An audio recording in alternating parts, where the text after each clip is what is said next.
سلام بچه ها، خوش اومدین. یک ویدیو تاها صفر خوش اومدین. و من چند اومدم نکته بهتون بگم.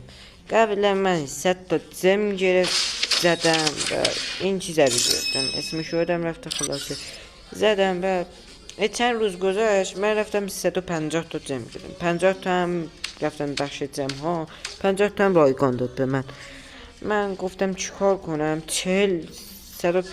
150 تا داشتم، یه 400 تا داشتم. رفتم بویا پس گرفتم، یه 100 تا تبلیغم برای من مونده بود و من گفتم برم یک گردونه بزنم. اومدم اینجا اینا رو نگاه کردم، خوشم نیومد. اومدم اینجا، این خیلی خوشم اومد از این اسکین، اینو من نگرفتم.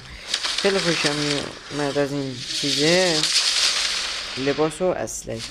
یه دونه 10 تایی زدم، حدودا 10 تایی زدم، ولی 10 تایی زدم یه دنس داد. یه 10 تایی، یه دونه 10 تایی زدم، یه دونه 10 تایی زدم، دوباره یه 10 تایی دیگه زدم. نه، اشتباه گفتم.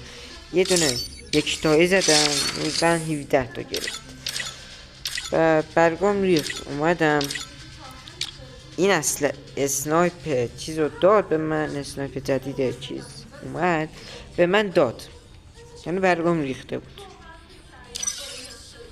نظرتون چیه بچه ها؟